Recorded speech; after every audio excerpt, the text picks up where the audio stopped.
নমস্কাৰ। আজি 2 ছেপ্টেম্বৰ। অসমৰ লগতে ভাৰতৰ বিভিন্ন প্ৰান্তৰ পৰা ৰাতিপুৱাৰ কেইবাটাও খবৰ আহি পৰিছে। এই মুহূৰ্তত জনাই আছো এটা ব্ৰেকিং নিউজ। বিজেপিয়ে মুছলমানৰ বিৰুদ্ধে মুকলিকৈ ঘৃণাৰ সৃষ্টি কৰিছে। এবাৰ মুছলমানক লৈ এই মন্তব্য কৰিছে ৰাহুল গান্ধীয়ে। ৰাহুল গান্ধীয়ে ফেচবুকত এটা পোষ্টত তেওঁ লিখিছে যে ঘৃণাক ৰাজনৈতিক অস্ত্ৰ হিচাপে ব্যৱহাৰ কৰি ক্ষমতাৰ জখলা বগাই জুৱাসকলে সমগ্ৰ দেশতে অহৰহ ভয়ৰ ৰাজত্ব প্ৰতিষ্ঠা কৰি আছে। ভিৰৰ ৰূপত লুকাই থকা ঘৃণাৰ উপাদানে মুকলিকৈ হিংসা বিয়পাইছে, আইনৰ শাসনক প্ৰত্যাহ্বান জনাইছে। এই দুষ্কৃতিকাৰীয়ে বিজেপি চৰকাৰৰ পৰা মুক্ত হাত পাইছে, সেইবাবেই তেওঁলোকে এই কাম কৰাৰ সাহস গঢ়ি তুলিছে। সংখ্যালঘু বিশেষকৈ মুছলমানৰ ওপৰত ধাৰাবাহিক আক্ৰমণ অব্যাহত আছে আৰু চৰকাৰী যন্ত্ৰই নীৰৱ দৰ্শক হিচাপে চাই আছে।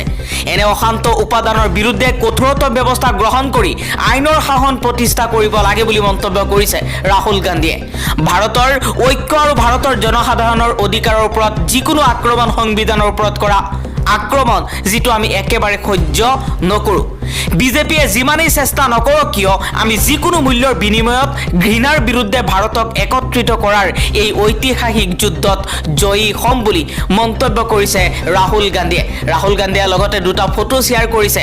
এই মুহূৰ্তত স্ক্ৰীনত আপোনালোকক দেখুৱাইছোঁ এজন যুৱক আৰু এজন বৃদ্ধ 80 বছৰীয়া বৃদ্ধক এইদৰে ট্ৰেইনত আৰু এজন মুছলমান হোৱাৰ বাবেই গো মাংস ভক্ষণ কৰাৰ বাবেই আক্ৰমণ কৰা হৈছে, গুৰুলকৈ আৰু হত্যা কৰা হৈছে। মুখ্যমন্ত্ৰী হিমন্ত বিশ্ব শৰ্মাৰ কথাৰ আঁৰত লুকাই আছে এক ৰহস্য। এবাৰ মুখ্যমন্ত্ৰী হিমন্ত বিশ্ব শৰ্মাৰ বিৰুদ্ধে সৰব হৈ পৰিছে জগদীশ ভূঞা। জগদীশ ভূঞা কৈছে যিজন মানুহৰ কথা আৰু কামৰ মাজত আকাশ পাতাল পাৰ্থক্য থাকে, যিজন মানুহে সকলো কথা ৰাইজে শুনি ভাল পাব লগাকৈ চাতুৰ্যতাৰে কয়, কিন্তু সকলো কাম কেৱল আৰু কেৱল নিজৰ ৰাজনৈতিক ক্ষমতা আৰু পৰিয়ালৰ অৰ্থনৈতিক লাভালাভৰ বাবে কৰে, সেইজন মানুহ অসমৰ বাবে কিমান ভয়াৱহ হ'ব পাৰে বাৰু? এবাৰ আপোনালোকে ভাবি চাওকচোন, প্ৰশ্ন কৰিছে জগদীশ ভূঞাই। GMCHত চিকিৎসাধীন অখিল গগৈ। চিকিৎসাৰ বাবে অসমৰ বাহিৰলৈ যাব বিধায়কগৰাকী। GMCHত অখিল গগৈৰ স্বাস্থ্যৰ বুজ ল'লে মুখ্যমন্ত্ৰী হিমন্ত বিশ্ব শৰ্মাই। বিধানসভা অধিৱেশনৰ মাজতে অসুস্থ হৈ পৰিছিল বিধায়কগৰাকী আৰু বিধায়কগৰাকীক সাক্ষাৎ কৰিলে GMCHত আহি খোদ মুখ্যমন্ত্ৰী হিমন্ত বিশ্ব শৰ্মাই। বানত ক্ষতিগ্ৰস্ত 6 লাখ লোকক দিয়া হ'ব ক্ষতিপূৰণ। হিমন্ত বিশ্ব শৰ্মাই ফেচবুকত এটা পোষ্টত তেওঁ লিখিছে যে বানত ক্ষতিগ্ৰস্ত প্ৰায় 6 লাখ লোকক ক্ষতিপূৰণ বিতৰণৰ বাবে সমূহ জিলা আয়ুক্ত আৰু অন্যান্য অংশীদাৰসকলৰ সৈতে এখন বৈঠকত অংশগ্ৰহণ কৰিছোঁ। আমি দুটা গুৰুত্বপূৰ্ণ নীতিগত সিদ্ধান্ত লৈছোঁ। প্ৰথমতে, বিদ্যমান নিৰ্দেশনাৱলীৰ অধীনত নপৰা প্ৰভাৱিত ব্যক্তিসকলক মুখ্যমন্ত্ৰীৰ সাহায্য পুঁজিৰ পৰা ক্ষতিপূৰণ প্ৰদান কৰা হ'ব। দ্বিতীয়, পূৰ্বৰ বাৰৰ লগতে সকলো বাকী ৰোৱা বিতৰণ সম্পূৰ্ণ কৰা হ'ব। বান ক্ষতিপূৰণৰ ক্ষেত্ৰতে যাতে কোনো ব্যক্তি বাদ পৰি নাযায় তাৰ প্ৰতি খেয়াল ৰাখি সহানুভূতিমূলক তথা নমনীয় নীতিৰে আমি এই দিশত গুৰুত্ব প্ৰদান কৰিছোঁ। মুছলমানক সেও প্ৰতিপন্ন কৰাৰ বাবে বিধায়ক অখিল গগৈ, দেৱব্ৰত শইকীয়াৰ বিৰুদ্ধে এজাহাৰ দাখিল ৰাষ্ট্ৰীয় ওলামা কাউন্সিলৰ। মিয়া সম্পৰ্কীয় এখন কাৰ্টুন ফটো ব্যৱহাৰ কৰিছিল অখিল গগৈয়ে। টুপি পিন্ধা এজন মুছলমান লোকৰ ওপৰত হিমন্ত বিশ্ব শৰ্মাক বহাই দিছিল আৰু কাৰ্টুন বনাই প্ৰতিবাদ কৰাৰ বাবেই এতিয়া বিপদত পৰিছে অখিল গগৈ আৰু দেৱব্ৰত শইকীয়া। ইছলাম ধৰ্মাৱলম্বীক সেও প্ৰতিপন্ন কৰাৰ অভিযোগ সংগঠনটোৰ। কংগ্ৰেছলৈ দুখ ঠেলি বচাব খুজিছে ৰিণিকী ভূঞা শৰ্মাক। মুখ্যমন্ত্ৰীৰ পত্নীক ৰক্ষণাবেক্ষণ দিবলৈ তৎপৰ বিজেপি। সংশোধনী আইনৰ আওতালৈ মাজুলী জিলা নহাৰ আঁৰত দৰাচলতে কংগ্ৰেছ নে মুখ্যমন্ত্ৰীৰ পৰিয়ালৰ মাটি? প্ৰশ্ন হৈছে এক ডাঙৰ। কাৰণ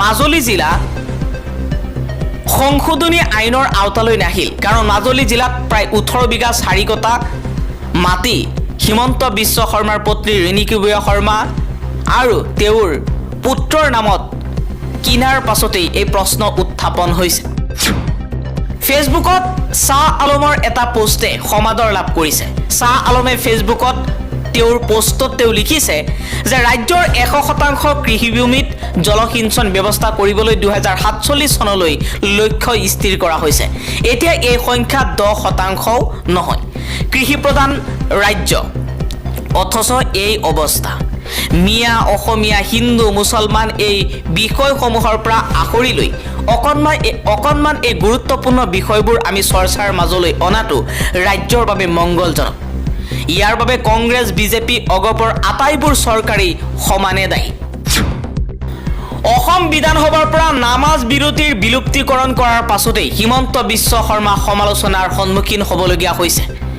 অসম চৰকাৰৰ সিদ্ধান্তৰ বিৰোধিতা কৰিছে জেডিইউ এলজেপিয়ে মুখ্যমন্ত্ৰী হিমন্ত বিশ্ব শৰ্মাক সংবিধান ভালকৈ অধ্যয়ন কৰাৰ পৰামৰ্শ আগবঢ়াইছে যোগী আদিত্যনাথৰ পাছতেই অসমৰ মুখ্যমন্ত্ৰী হিমন্ত বিশ্ব শৰ্মাই উগ্ৰ হিন্দুত্ববাদী হৈ পৰাৰ অভিযোগ উত্থাপন কৰিছে ভাৰতৰ কেইবাটাও দল সংগঠনে আৰু কেইবাটাও ডাঙৰ নেতাই হিমন্ত বিশ্ব শৰ্মাই মুখ্যমন্ত্ৰীৰ আসনখনত বহি থাকিবলৈ যিকোনো পৰ্যায়ত যাব পাৰে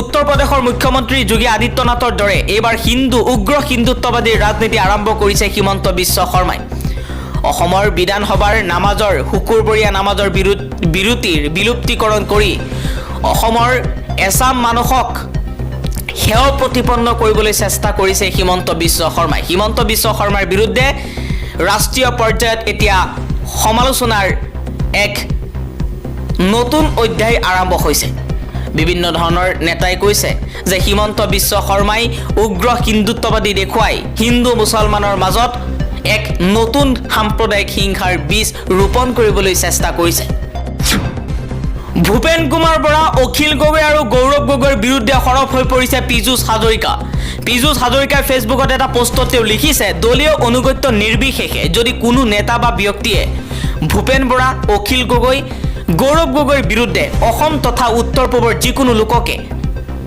চাইনিজ বুলি কয় তেনেহ'লে ইয়াৰ বিৰুদ্ধে প্ৰতিবাদ কৰিবলৈ মোৰ সাহস আছে মই গৰিহণা দিম কাৰণ অসম আৰু অসমীয়াৰ সন্মানত আঘাত কৰিলে আমি ক্ষান্ত হৈ নাথাকো কিন্তু এই কেগৰাকী তথাকথিত নেতাৰ পুৰুষৰ দৰে আচৰণ লক্ষ্য কৰিলে আপোনালোক সকলো আচৰিত হ'ব কাৰণ যেতিয়া তেওঁলোকৰ পৰম মিত্ৰ তেজস্বী যাদৱে অসমৰ নিৰ্বাচিত মুখ্যমন্ত্ৰী গৰাকীক চাইনিজ বুলি বৰ্ণবাদী গালিগালাজ কৰে তেওঁলোকৰ বাবে অসমৰ গৌৰৱ গৌণ হৈ পৰে ইয়াৰ বিৰুদ্ধে তেওঁলোকৰ মুখৰ পৰা মাত এষাৰো নোলায় তেজস্বী যাদৱৰ বৰ্ণবাদী গালিগালাজ তেওঁলোকৰ বিভাজনকাৰী ৰাজনীতিৰ লগত খাপ খাই পৰে